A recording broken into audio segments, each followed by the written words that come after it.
Olá, como vocês estão? Eu sou o André, sejam bem-vindos ao canal Poesia Nunca Mais. E hoje, com atraso, eu apresento as minhas leituras dos meses de julho e agosto. Concluí muito poucos livros, então concluí a leitura de muitos poucos livros, então juntei os 2 meses em apenas um vídeo. Então, o que acontece? Nós que somos viciados em livros, adquirimos mais livros do que conseguimos ler. Não é verdade? Isso é uma pena, né? Eu tenho livros que daria para mais de uma vida.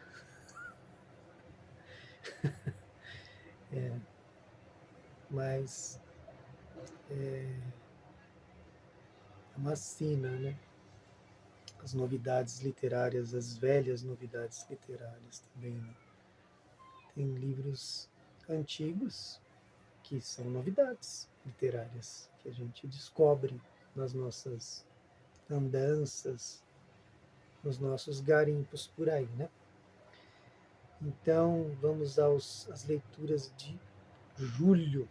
Em julho, eu li 2 livros e uma tradução de um amigo, né?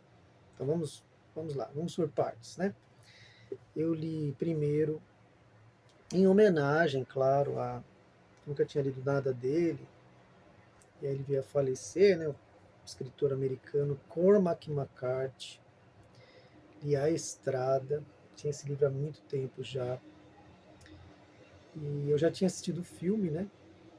Então, o livro é tão impactante quanto o filme. Para quem não sabe, não conhece, brevemente vou passar do que se trata. É num futuro distópico, um futuro distópico, apocalíptico, tudo acabou, né? Então as pessoas tentam sobreviver como podem,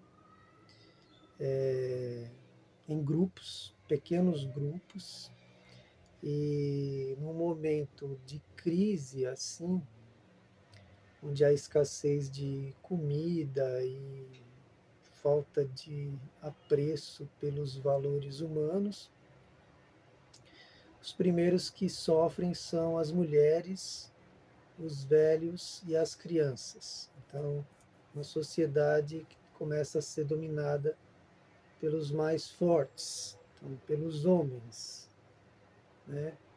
É claro que sobreviveram algumas mulheres e algumas crianças, mas essas estão cuidadas por núcleos familiares muito unidos.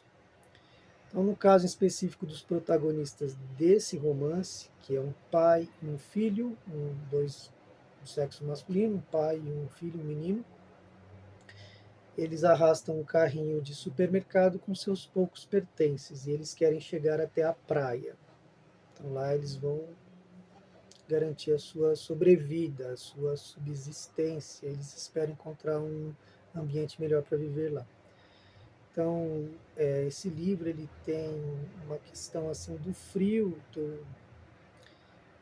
a neve suja, a fuligem, você sente isso com a leitura, as descrições do Cormac McCarthy, né? E tem cenas muito pesadas, assim, de canibalismo. Então, os homens armados, parece um Mad Max, né? Os homens armados em busca de comida e tem cenas de estupro, né? E morte violenta. Então, todos os supermercados já foram saqueados, então há escassez de comida e tudo está destruído. Poucos carros têm ainda combustível, poucos automóveis para se deslocar para grandes distâncias, né? Então, tudo vai se acabando, né? E esse pai e filho vão caminhando, né? Nesse deserto, se é que pode se chamar assim, perigoso, né? com destino à praia.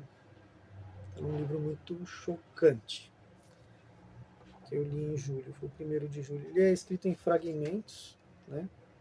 Que você tem diálogos do pai e o filho, e mesmo as partes são fragmentadas, como a vida dessas personagens, fragmentada.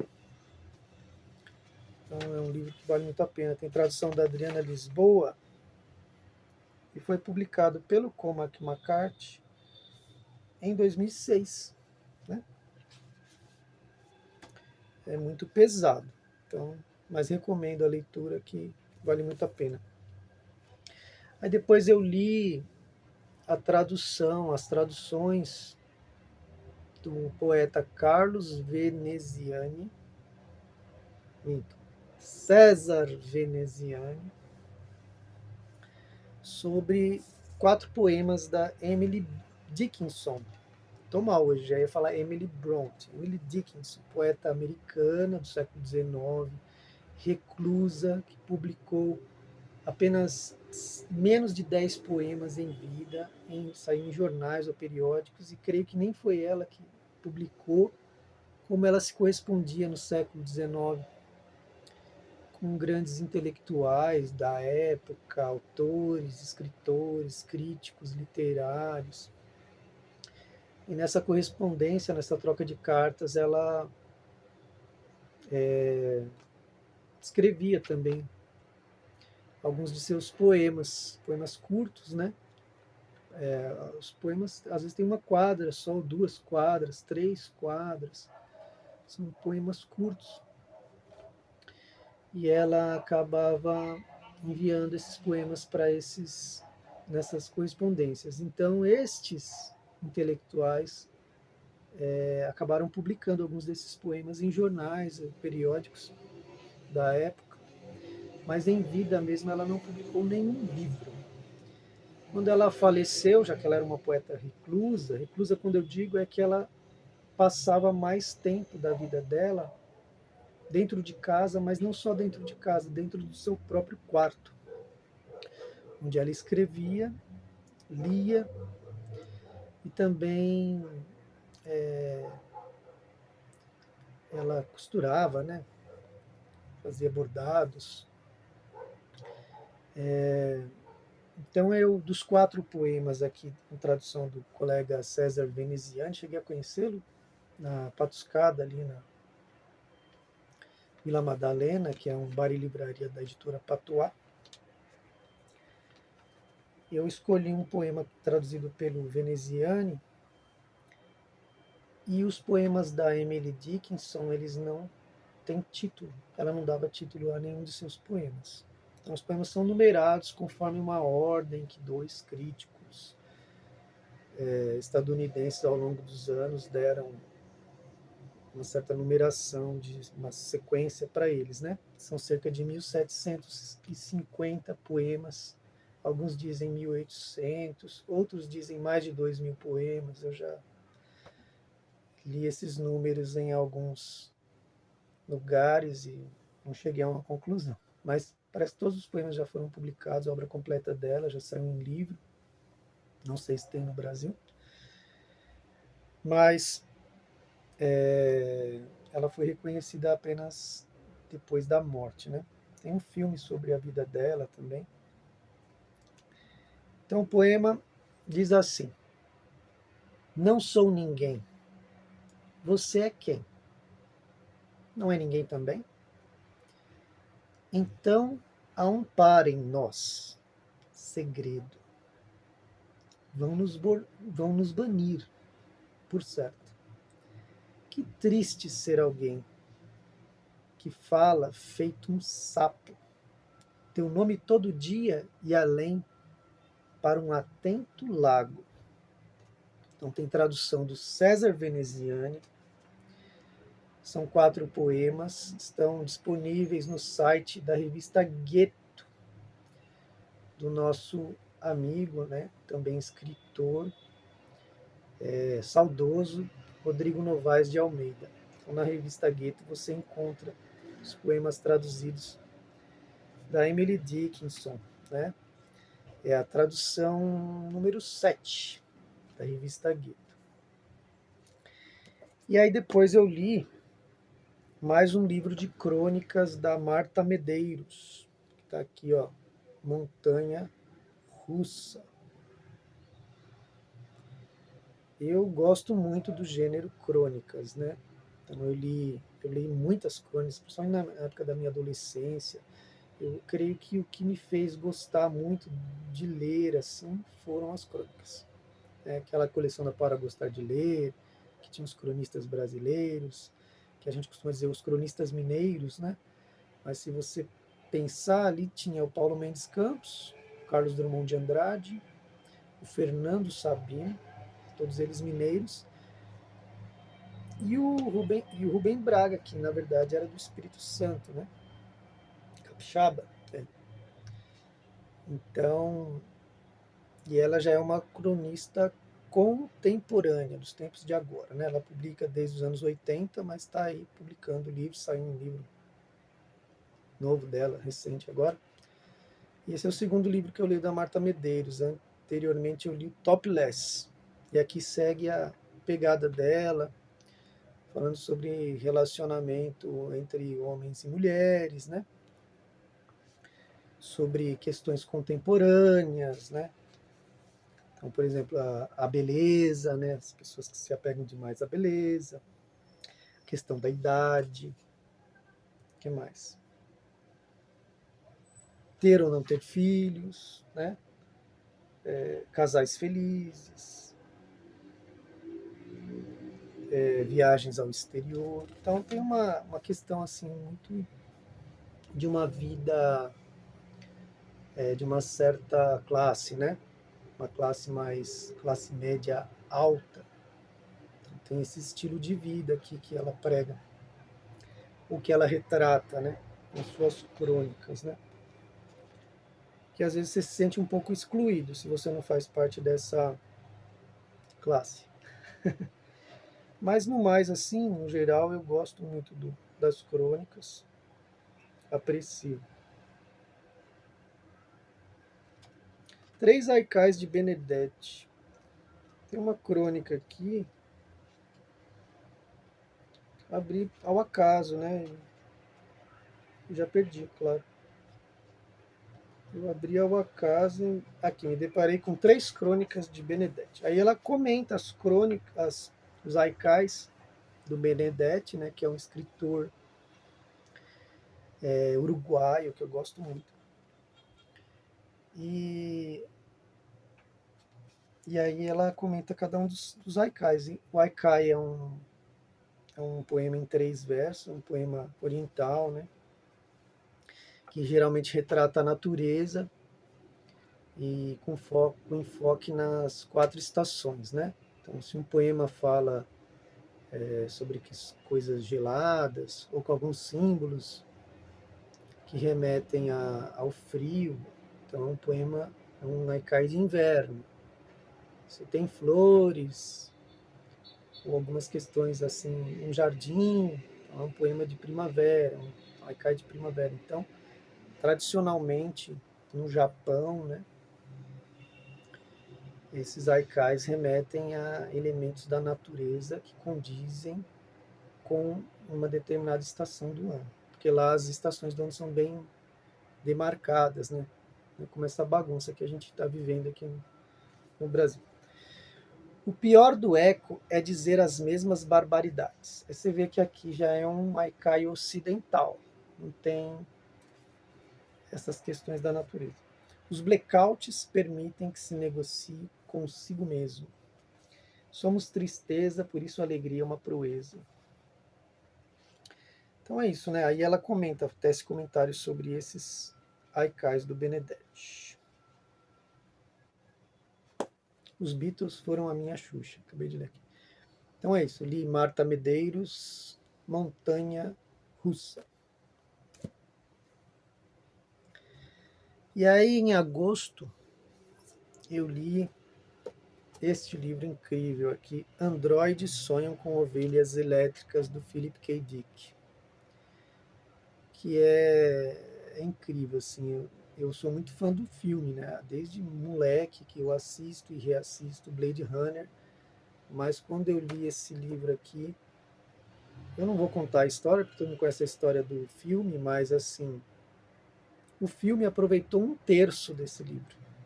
Só o que eu tenho a dizer. Tem muitas coisas que tem aqui que não aparecem no filme.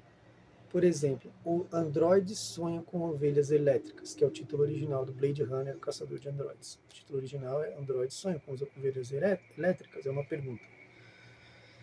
A questão é que o Deckard, que é o personagem principal, protagonista, feito pelo Harrison Ford no cinema, no filme do Ridley Scott, ele, ele não é considerado um caçador de androides, mas sim um caçador de recompensas aqui no livro. Outra questão é que ele sonha em ter uma ovelha elétrica. Então já entreguei o título do livro, né? Porque né, existe já os animais estão quase todos em extinção. Então é uma questão de status ter um animal de verdade. Então ele tem animais elétricos, como se fosse um androide de um animal, né? Mas o sonho dele é ter um animal de verdade, né? Só que esses animais custam muito caro. E a história se passa em um dia que ele tem que caçar 6 androides e ele recebe $1.000 por cada androide que ele aposenta, ou seja, que ele extermina. Então, em um dia ele caça esses 6 androides, só que ele se apaixona por uma androide, que é uma das que ele precisa caçar. Então, todo mundo sabe da história. Mas aqui tem muitas questões e muitos detalhes que no filme nem sonha em aparecer. Isso que eu achei incrível, assim. Vale muito a pena. Uma parte da humanidade vive em Marte, né? Quem teve os eleitos, né? Vivem em Marte. E na Terra destruída vivem os que não têm posses e que estão aqui para caçar os androides que dominam a Terra. Bom, e aí também em agosto eu li Conversas com o Woody Allen, que é um livro de entrevistas com esse controverso diretor norte-americano que está prestes a lançar o seu 50º filme, que diz ser o último filme da carreira dele, 50 filmes.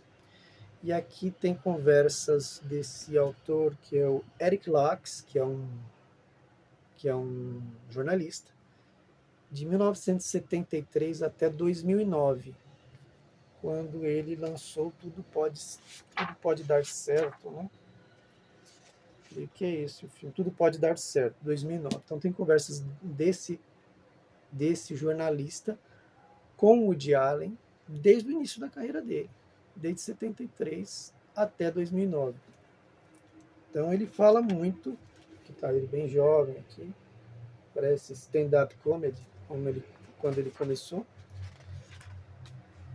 E ele fala sobre como surgem as ideias, sobre escrever os roteiros, fala sobre questões dos bastidores dos filmes, o relacionamento dele com os atores e também com a produção dos filmes, né, os sets de locação, montagem, a parte mais chata. Quem gosta de cinema, questões técnicas, montagem, eu detestei. Fala sobre trilha sonora, que eu achei incrível, fala do jazz, né? A carreira toda dele praticamente e a filmografia. E o livro ele é recheado de fotos, né? Tem fotografias, aqui acho que é do filme Celebridades. Celebridades. Então, Kenneth Branagh e a Judy Davis. Então, para quem gosta de cinema e não tem problema com as questões particulares do cineasta, que foram mal resolvidas, né? Tá aqui o livrão acho que é da Kozak Naif. Woody Allen Conversas com o diretor, né? E por fim eu li um livro de poesia da Adélia, reli na verdade, da Adélia Prado, Bagagem, esse aqui publicado pela editora Guanabara. Fiz diversas anotações, creio que vou escrever sobre ele, que é um livro. Então, é assim, fora a questão que ela enveredou nesses últimos tempos aí, uma visão política que é incompreensível assim e questionável, mas tirando isso, a questão da poesia dela, a poética dela é incrível e você percebe que ela é bem tradicional, assim, família do interior de Minas Gerais, questões religiosas muito latentes, né? E aquele sonho de se casar, encontrar o príncipe encantado, muito interiorana, mas a poesia dela é incrível. Peguei um aleatório aqui, o retrato. Eu quero a fotografia, os olhos cheios d'água sob as lentes, caminhando de terno e gravata, o braço dado com a filha. Eu quero a cada vez olhar e dizer: estava chorando, e chorar. Eu quero a dor do homem na festa de casamento, seu passo guardado quando pensou: a vida é amarga e doce? Eu quero o que ele viu e aceitou corajoso, os olhos cheios d'água sob as lentes. Então tá aqui, né? O livro que foi recomendado na imprensa pelo Carlos Drummond de Andrade, quando ela lançou. Aqui diz 1986, mas eu creio que o livro é anterior a essa data. Mas foi recomendado pelo Carlos Drummond de Andrade. Bagagem da Adélia Prado.